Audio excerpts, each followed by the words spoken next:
Graça e paz da parte do eterno nosso Deus e do nosso Senhor Jesus Cristo a todos vocês, queridos amados irmãos, que estão me vendo e me ouvindo neste momento.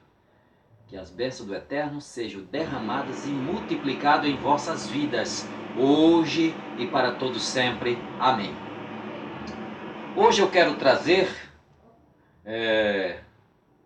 esse novo formato de gravação que pode, eu sei que alguns irmãos que possam estar me vendo ou me ouvindo no formato MP3 nesse momento, não tem muita paciência de estar ouvindo mensagens longas. Gosto de coisas mais curtas, mas encare como se estivesse em uma igreja, como se você estivesse presente de fato em uma igreja, que você ouve a pregação meia hora, 40 minutos, uma hora. Encare como se estivesse na igreja. Eu posso estar falando aqui para algum desigrejado. Termo esse que eu não concordo. Tanto que eu já fiz um vídeo desigrejados. Será? Tem lá no meu playlist, né? Dentre os meus vídeos eu já fiz uma gravação sobre isso, falando sobre este tema, desigrejados. Será? Que nasceu aí na boca do povo, apelidando, né? É quem não tem igreja, quem não tem templo, quem não frequenta templo. Aí lançaram esse título. Aí eu falo biblicamente que esse termo é pejorativo e não existe. Isso aí nasceu da boca dos outros, é apelido. Mas você que não anda em igreja devido a alguma decepção que teve, não tiro a sua razão, que até o tema em questão que eu vou falar toca um pouco nesse tema, nesse assunto. Ou você vê a condição atual que está e prefere não ir. E pode estar se deparando, chegou aí, procura na internet mensagens bíblicas, e pode ter se deparado comigo agora neste momento. Que Deus abençoe e sinta-se como na igreja. Sinta-se abraçado por Deus neste momento. Como você de fato é um templo do Espírito do Eterno, então sinta-se à vontade e vamos ouvir a mensagem. Quem já está acostumado a me ver e me ouvir já há algum tempo, o que eu vou falar aqui não é novidade. Não é novidade nenhuma o que eu vou falar aqui neste momento. Como vocês podem ver aí o tema, justificação pela fé. Eu já falei algo um pouco em relação a isso, que era o tema emunar, fé. Eu já toquei nesse assunto, mas é um tema que devido às imundícias, às nojeiras e escândalos e a falta de compreensão de muitos irmãos, é um tema que tem que ser falado e dito e repetido constantemente para que possa entrar na mente de muitos. Porque muitos não compreendem um tema como esse, justificação pela fé, não compreendem a profundidade da etimologia desta palavra e acha que é apenas crer no Senhor, que já é autossuficiente para se salvar. Será? Hoje vamos nos aprofundar na etimologia da palavra, nessa etimologia da palavra, e eu poderia só usar o que temos em português, Tiago, João, Gênesis, que já seria autossuficiente para explicar esse tema. Já seria mais que o suficiente. Mas eu vou apelar, eu vou para a raiz da coisa, eu vou para a etimologia da palavra de fato, a qual foi escrita, e mostrar e comprovar o que de fato ela quer dizer. Amém, amém. Mas antes de mais nada, vamos fazer uma oração eterna, para que Ele se faça presente aqui e aí, onde você está nesse momento, para que possa nos dar uma luz. Amém, amém. Eu oro daí, vocês daí. Eterno Senhor, Pai Celeste, se faça presente nesse momento, meu Deus.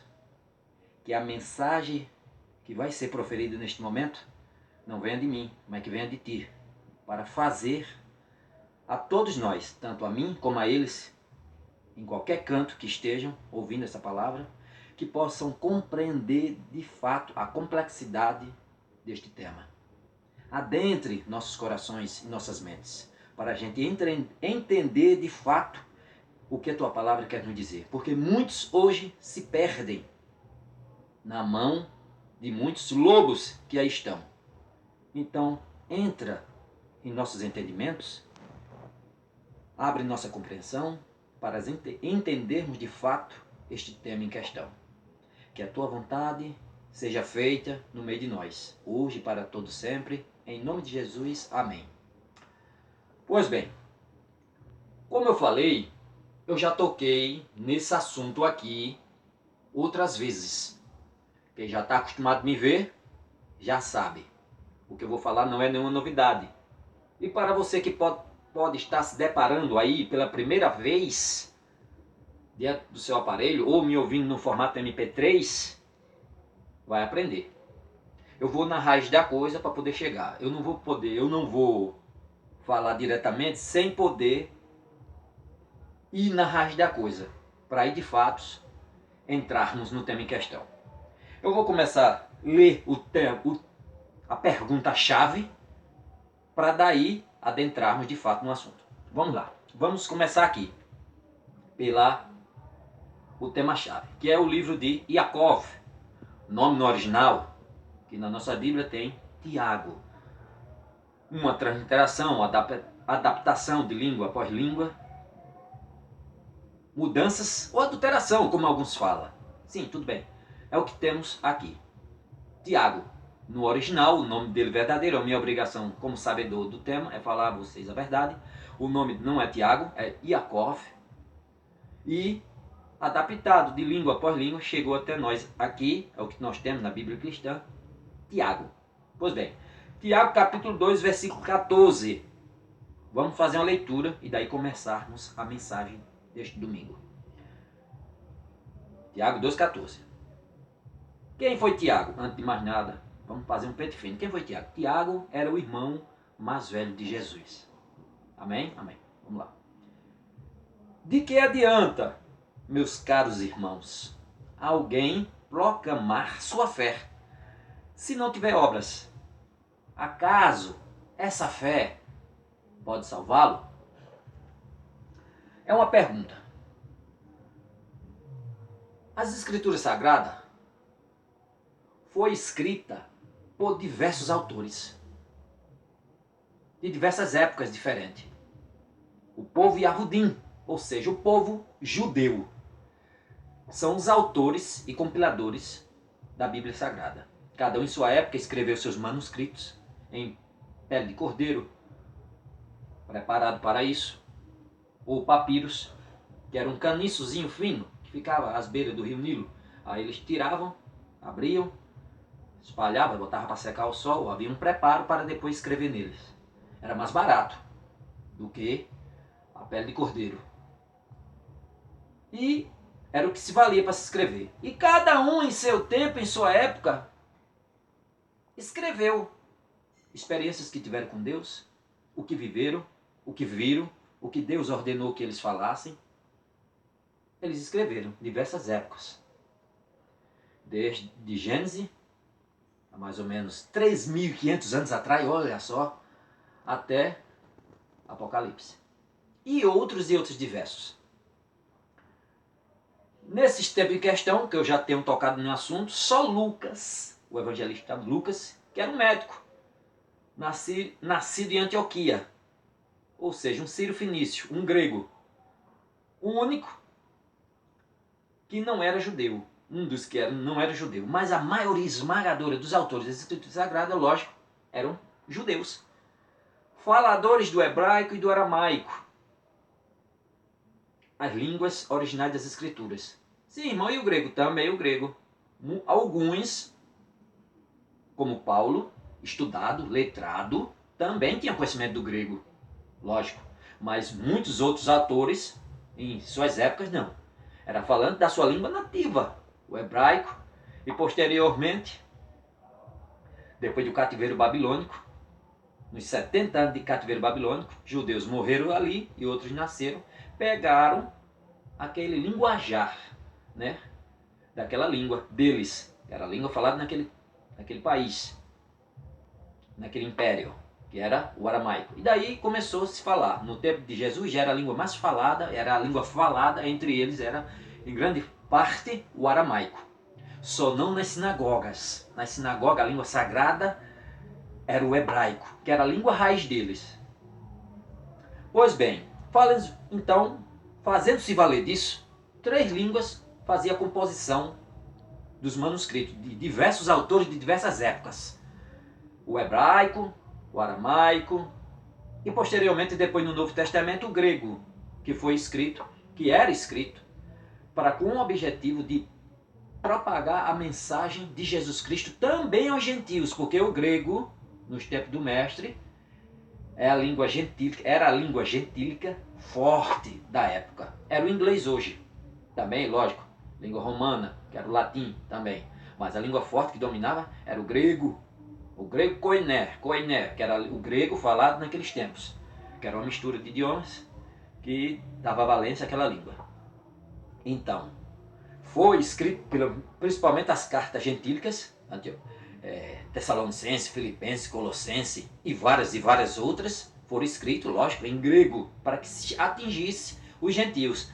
E evangelhos, hoje comprovados, alguns foram escritos em hebraico, transcrito para aramaico e depois grego, para que atingisse não só o povo judeu, como também os gregos, os gentios daquela região e de diversas partes, até outros também, irmãos judeus, nascidos em território romano, em território grego, falante também de grego, para que se atingisse eles. Então, as línguas principais, que depois homens mais à frente compilaram, todos esses manuscritos de autor, cartas, epístolas, as cartas que Paulo endereçou exclusivamente à igreja de Tessalônica, Gálatas, Corinto, Filipenses, pegaram essas cartas que Paulo mesmo nunca imaginou, nem sonhava, que um dia fazer parte de um livro sagrado, mas foi. E os profetas que faziam seus escritos, seus testemunhos, suas escritas, para que as gerações futuras vissem a grandeza de Deus, testemunhado por eles. E depois juntaram todos esses escritos e compilaram em um livro só. Eu podia aqui me expandir muito mais, mas aí ia ficar muito longo. Então eu estou tentando dar uma enxugada. Só para que vocês, quem já sabe, quem não conhece, já sabe. Mas quem não, pode estar me vendo agora no momento. E pode ficar voando do que eu vou falar. Então eu tenho que ir para a raiz da coisa um pouco para chegar onde eu vou falar. Então, sabendo-se disso, que as línguas principais eram o hebraico, o aramaico e o grego, grande força, e latim também na época, gentílica, foi as línguas onde os autores compilaram o Antigo Testamento, hebraico, alguns em aramaico. E o Novo foram escritos, o Evangelho de Mateus mesmo, hoje comprovado pela teologia, que foi escrito em hebraico, depois transcrito aramaico e grego, para que também se espalhasse até os gentios. E outros endereçados exclusivamente a gentios, então foi escrito em grego. Então, valendo-se disso, 3 línguas temos. As principais dos autores diversos das escrituras, compilados, pegaram os autores todinhos, juntaram e formaram um livro só, denominado Bíblia. Conjunto de livros, conjunto de autores diversos, que forma um cânon, que forma um livro único. Valendo-se disso, sabemos que as línguas principais é o hebraico, o aramaico e o grego. Pois bem, quando se faz uma tradução, línguas e outras, línguas mortas. Porque hoje o hebraico que se fala hoje, o aramaico, e o grego de hoje não é o mesmo daquele tempo. Olha só, não são mesmo. Hoje temos uma evolução de língua, como é normal, até no nosso linguajar. O português que nós falamos hoje é diferente de 100 anos atrás. Houve evolução, modo de escrita, é normal. Imagine uma língua de 2.000 anos atrás, de 3.000 anos atrás, ou aproximadamente 3.500 anos atrás, aproximadamente, como é a história do livro de Gênesis. Mais ou menos de 3.500 anos atrás. Imagine só. Quando se pega para fazer a tradução da língua primária, que é as línguas originais, para as línguas secundárias, as quais vai ser recebida a tradução, muitas das vezes não se acha uma plurivalência, ou seja, não se acha uma correspondente exata para aquela tradução. Eu quero uma palavra, aí eu quero traduzir para nós. Às vezes, chega-se próximo, ou às vezes até se acha a tradução exata. Essa palavra aqui é a mesma nossa aqui, sim. Mas tem outras que não. Às vezes palavras que eles simplificam, que compilam, que contraem. Uma palavra simples. que para nós é apenas uma palavra, no original é uma frase.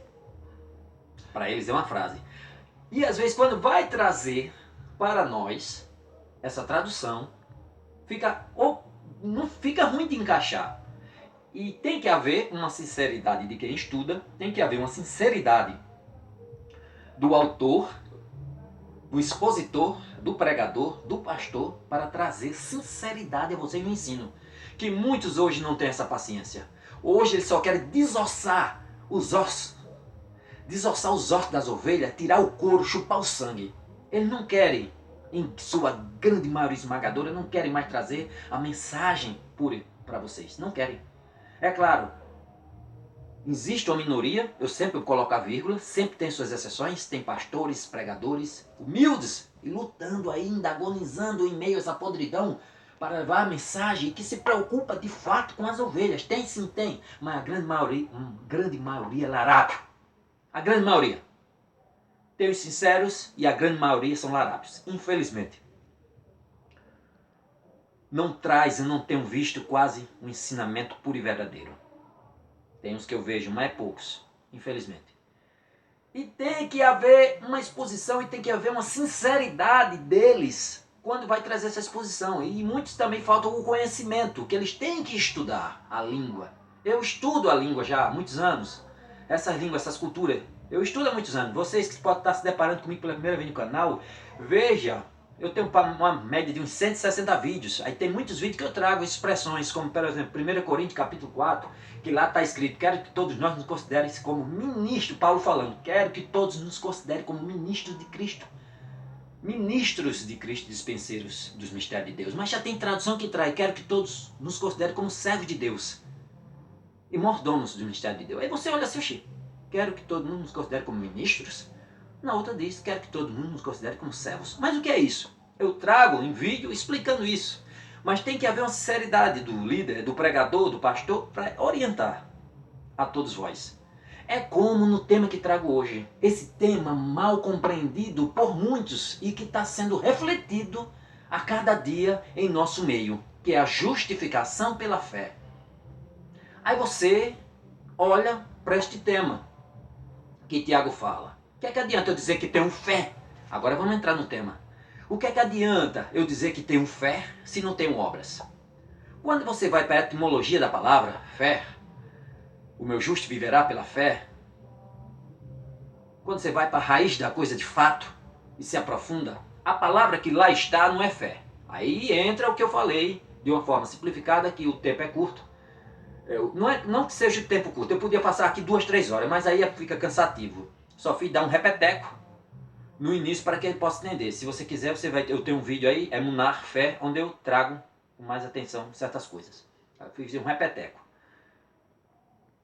Analisando a etimologia da palavra, a qual foi dita no povo hebreu, ele não usa essa palavra fé. O que é que ele usa? A palavra emunar.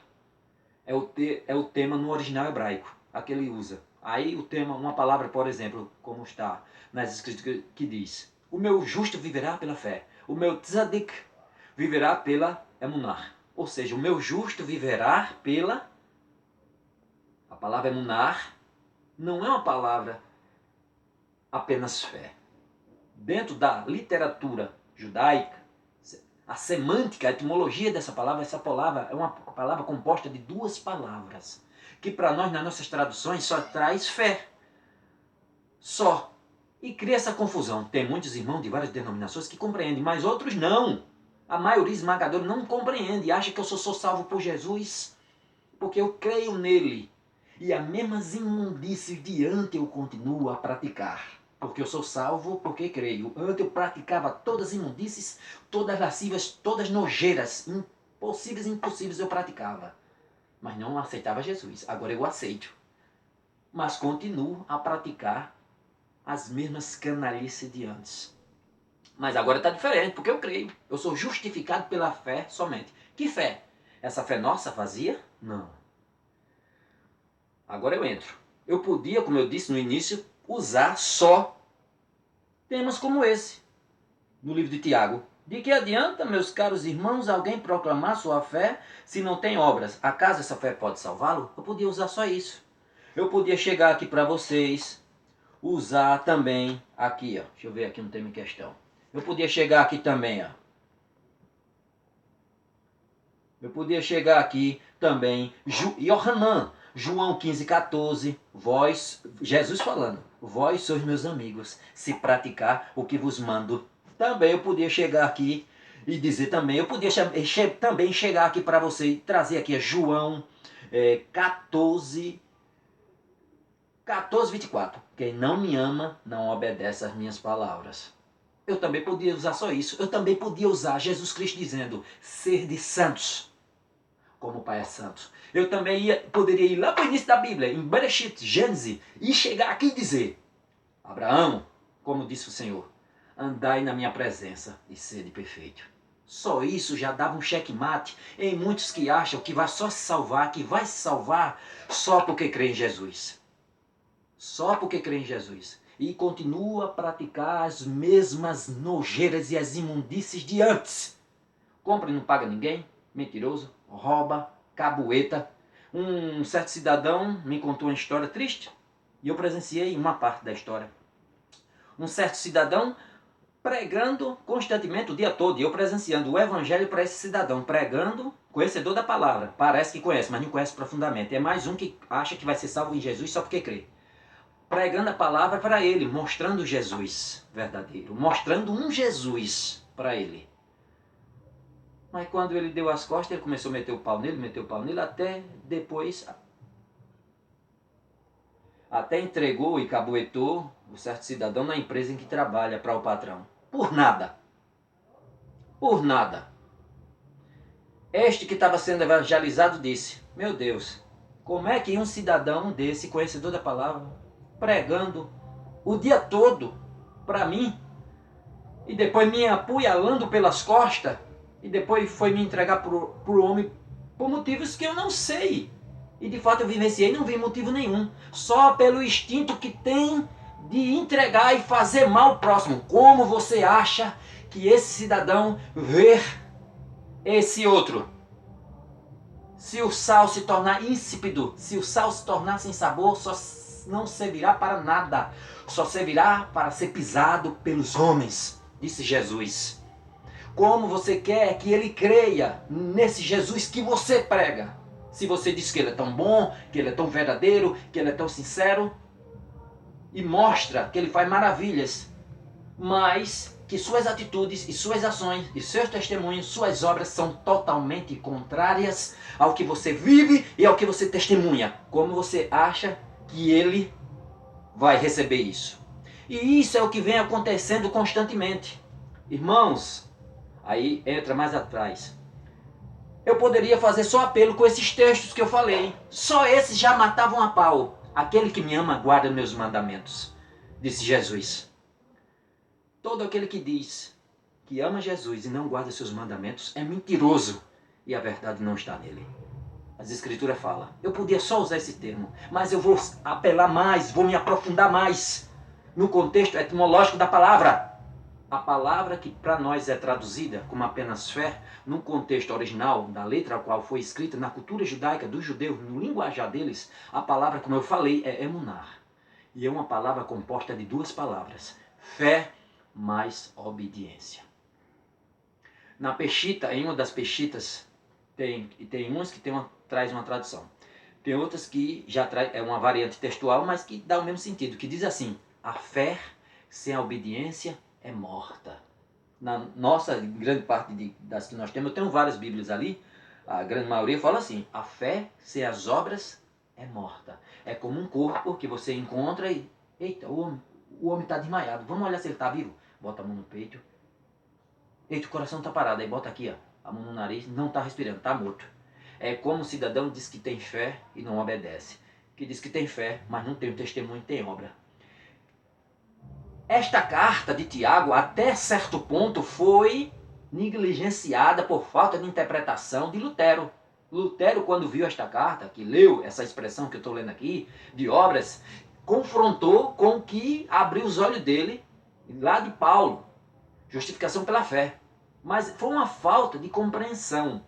Não que eu seja salvo por obras, não que eu seja salvo por obras, mas é uma consequência da minha conversão, é uma consequência da minha vida em Jesus.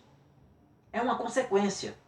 É como o respirar, é como o bater do coração. É uma sequência. Se eu digo que não tenho fé, mas não tenho testemunho e não obedeço, de nada serve. E isso tem sido mal compreendido por muitos de hoje, porque dizem, eu vivo na graça. Quer dizer, as escrituras falam, Paulo diz, quer dizer que o nosso Deus é um Deus de imundície? As escrituras diz, Paulo diz, Deus não nos chamou para a imundície, mas sim para a santificação. E aonde está a santificação? Aonde está a santificação? Pena e não pena é motivo de alegria? Todo cumprimento das escrituras, como eu fiz um vídeo aí falando sobre Pedro, 2 Pedro, capítulo 2, onde Pedro falava que ia surgir os falsos mestres, já surgindo antes dele, no tempo dele e em nossos tempos, que ia trazer heresias destruidoras, palavras fingidas e ia fazer comércio de todos nós, e mentindo. E estamos vendo aí a todo vapor. E muitos não compreendem. Uns ensinam prosperidade, riquezas e nada de uma vida renegada. Tome sua cruz e siga-me. Aquele que não nega-se a si mesmo não pode ser meu talmidim, não pode ser meu discípulo, disse Jesus. E o que temos visto? Escândalo mais escândalo, novo escândalo aí, um pastor que chega, trama a morte da esposa com a amante. Um mês tramando. No dia da morte dela ele sai, vai para casa de um amigo para disfarçar um álibi, enquanto os assassinos estão matando a esposa dele. 20 facadas. Cada vez mais o evangelho caindo em descrédito. Cada vez mais essa justificação pela fé, uma fé só crê, sem atos, sem testemunha, sem obediência à lei de Deus, sem amar ao próximo. Tem irmãos nossos morrendo à míngua dentro da igreja, morrendo à míngua dentro da igreja e ninguém faz nada, só sugar, sugar, sugar e sugar. Irmão, quase chorando, irmão, precisando de uma oração. Ore por mim, estou apertado, passando uma necessidade aí, uma necessidade incrível. E eu estou precisando de uma oração para ver se eu arrumo um emprego e já passando fome. Vamos orar, irmão, o pastor Casa Ovelha. Vamos orar pelo irmão. Aí ora pelo irmão, mas não age. O irmão sai dali apertado, desesperado. Passa dias depois vem o irmão de novo pedindo oração. Pedindo oração. E o pastor, vamos orar. Pastor, o primeiro larápio, que não se movimenta em nada, junto com as ovelhas. Não estou falando que são todos, e não estou falando que é toda igreja assim, mas algumas que eu presenciei. E as ovelhas, nem aí, vamos orar. E Deus olhando, misericórdia eu quero, e não sacrifício. Para que tanto sacrifício? Para que tanta correntes disso, campanha disso, água, copo d'água, flor ungida, vassoura não sei de quê, e esses parafernália toda, cópia da Arca da Aliança, chaves do céu, todos esses mandingas. E na hora da misericórdia ao próximo, nada. Vamos orar, bora. Sim, e o que ele vai comer? O que ele vai comer hoje à noite? O que ele vai comer depois? E igreja não salva ninguém. Igreja não vai te salvar, igreja não vai me salvar. Eu congrego, sim, mas ela não vai me salvar. O que vai me salvar é o meu testemunho, as minhas ações, a minha obediência, porque o Pai é Espírito, disse Jesus. E como Espírito, Ele quer que nós o adoremos em verdade e em Espírito. Não só da boca para fora, mas em ações e em verdade. E o que nós não temos visto hoje em dia, como o tema que eu toco aqui, justificados pela fé. Sim, pela fé. Fé somente, fé e obediência, como a própria etimologia da palavra fala. Fé e obediência. Eu creio e obedeço. Tiago faz toda a exposição dentro do seu capítulo 14. Todo 14, ele fala de Raabe, a prostituta que foi justificada pelas obras quando abrigou os espias dentro de sua casa. Fala de Abraão. Abraão, o que é fé? Crer, confiar, depositar esperanças em algo e em alguém. E isso colabora para quê? Tiago fala, para as obras. Por quê? Muitos, os de hoje, se fossem os de hoje, creio em Deus. Creio em Deus. Tenho esperança nele, deposito esperança nele. Mas obedecer não. Abraão, olha os crentes de hoje. Abraão, não todos, lógico, conheço gente de fé. Não todos, olha os crentes de hoje. Abraão, me dá teu filho único. E me oferece ele em sacrifício. Ah, não, Senhor. Ah, não, Senhor. Eu creio no Senhor, acredito no Senhor, falo palavras bonitas no Face e no Instagram. Mensagem de zap pro Senhor. Mas, aí não, obedecer não. Esse é os crentes de hoje. Não é uma fé genuína, verdadeira, como Abraão fez. Abraão creu, depositou em esperança, confiou no Senhor e o obedeceu. Sim, Senhor. Entrego o meu filho único, a qual eu esperei tanto tempo. Foi e entregou para o Senhor. O Senhor fez o teste. Esta é a fé verdadeira. O meu tzadik viverá pela emunar. Emunar, de acordo com a cultura hebraica, judaica, é uma palavra composta de duas palavras. Fé mais obediência. Não adianta eu dizer que só creio e não obedeço. Esta fé pode te salvar? Aí alguém pode dizer, irmão, mas esse texto aí é em grego. Pronto, então vamos ao grego. Vamos usar o grego. Pitz é a plurivalência do hebraico, da palavra emuná em grego. Pitz, o que quer dizer pitz? Obediência, fidelidade. E aí? Fé mais obediência mais fidelidade. E aí? Acaso esse tipo de fé pode te salvar? Mostra a tua fé sem obras. Mostra a tua fé sem obediência. Mostra a tua fé sem testemunho. Que através das minhas obras, do meu testemunho, das minhas ações, do meu trabalho que eu faço dia a dia, do meu andar, do meu proferir, eu mostro a minha fé. O maior método de evangelização que pode existir no mundo é um. Você pode evangelizar de boca fechada. Você sabia disso? Que você pode evangelizar de boca fechada?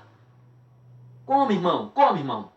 Como eu posso evangelizar de boca fechada? Sem dar uma palavra, sem precisar ser um apologeta, um exegeta ou nada. Sim, como eu posso evangelizar? Sem abrir uma boca sequer. Sem dizer uma palavra sequer. O seu testemunho. O seu testemunho pode fazer milhares de pessoas mudar. Porque eu já vi um testemunho de uma irmã que antes era do mundão. Pintava e bordava, fazia tudo de nojeira. E conheceu verdadeiramente a Jesus e mudou, como diz o linguajar popular, da água para o vinho. Mudou completamente. Ficou uma nova pessoa. Mas não tinha muita prática, nem uma exegese, nem não sabia pregar. Ela só começou a deixar o Espírito de Deus habitar nela e agir nela. E o comportamento mudou, e quem a viu disse, que mudança, que testemunho, que comportamento desta mulher, que renovação. Oxe, quem mudou ela? Jesus Cristo. Yeshua HaMashiach. Yesu Cristo. Yesu Cristo. Yahushua. Yahuwah. Yeshua. Mudou-a completamente da água para o vinho. O que é que as colegas disse? Eu quero conhecer esse Jesus. Porque se mudou ela, também é capaz de me mudar. E aí? Obras, obediência. Então, queridos amados irmãos, a fé sem a obediência é morta em si mesma. Se você diz que crer, mas não obedece, se você diz que crer, mas não é fiel, se você diz que crer, mas não tem um objetivo, não tem uma obediência, não tem um testemunho, não tem obras que a comprovem, jamais poderá salvar. Veja só, vamos voltar aqui de novo. Vamos fazer uma leitura aqui para encerrar a passagem, deixando agora o mestre, ou melhor, o irmão do mestre, Tiago, proferir. Vamos para o princípio, 2,14. De que adianta, meus caros irmãos, alguém proclamar sua emunar, sua fé, se não tem obras? Acaso essa fé pode salvá-lo? Como eu falei, tem palavras que não conseguem captar todo o sentido da sua etimologia original. Pega pela metade. Ou não consegue mesmo trazer completamente o sentido. Outras ficam à parte. Requer uma sinceridade e um conhecimento do pregador para trazer para vocês como eu estou trazendo. A palavra no original é emunar. na cultura hebraica, que é uma palavra composta de duas palavras. Fé mais obediência. Tanto que tem tradução que diz assim: de que adianta, meus caros irmãos, alguém proclamar sua fé se não obedece? Acaso essa fé sem a obediência pode salvá-lo? Aí tem traduções que diz assim, mais à frente: a fé sem a obediência é morta.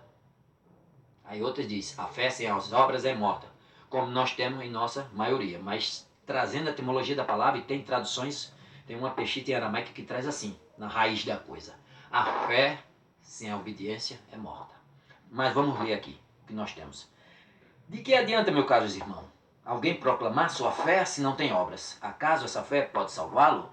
Se um irmão ou uma irmã estiver necessitado de roupa e passando privação de alimento de cada dia, e qualquer dentre vós lhe disser: idem, pai, aquecei-vos e comei, até satisfazei-vos, porém, sem lhe dar alguma ajuda concreta, de que adianta isso? Desse mesmo modo, em relação à fé, por si só, se não for acompanhado de obras, está morta. É o que eu tenho visto nas igrejas. Irmãos passando necessidade, irmãos passando fome, e a gente só ora, ora, ora. Fé, fé. Essa fé é nossa, em português. Só crê, mas não obedece. Sou salvo em Jesus só porque creio. Não porque tenho testemunho, disse Jesus. João 14, João 15, como eu disse. Aquele que me ama, guarda minhas palavras. Se você não me ama, não guarda minhas palavras. Vós sois meus amigos, e serão meus amigos, se fizer o que vos mando. Você tem feito o que Jesus tem feito? Você tem feito o que Jesus está mandando você fazer? Você tem feito, de fato? Ou só tem vivido essa fé que é ensinada nas igrejas? Só fé, só crer. Creio somente e pronto. E continuo com a mesma imundícia, as mesmas práticas profanas e nojentas de sempre. Só crer. Só fé. Sem a raiz de fato. Obediência. Testemunho. Qual é o tipo de fé que você vem praticando? A fé verdadeira bíblica? Ou a fé rasa de prosperidade? Confissão positiva? Qual tu tem vivido? Pense, irmãos. Deus não nos chamou para a imundície. Nos chamou para mudança de vida, renovação. Pensem bem. A fé sem obediência é morta. Deus fez uma aliança com o seu povo. E quer continuar fazendo, e faz, e fez com todos nós. Mas requer uma troca dele para conosco. Jesus pagou a sua parte na cruz. Mas e a nossa? Qual é? A nossa qual é? Em agradecimento a Ele. Uma vida santa e pura. Esforce-te para viver em paz com todos e em santidade. Santificação, sem a qual nem eu, nem você verá o Senhor. Vamos terminar aqui fazendo uma oração e vamos encerrar por hoje. Eterno Pai, Senhor da glória, que as palavras proferidas neste momento adentre de fato o coração de quem me ouviu. Não para a honra minha, que não sou nada, mas unicamente, exclusivamente para a honra tua e do teu Filho, Jesus Cristo. Que o que tenha sido dito aqui tenha sido compreendido por todos. E que tuas misericórdias e teu amor seja derramado sobre todos nós, Senhor, hoje e para todos sempre. Amém. Pai, seja convosco a todos, e que as bênçãos do Eterno e do seu Filho Jesus Cristo adentre vossos lares e encha-vos de amor e paz, que é o que nós estamos precisando nesses dias difíceis que estamos vivendo. Mas confie plenamente no Senhor, que essa nuvem vai passar. Até a próxima, se Yahvé quiser. Amém.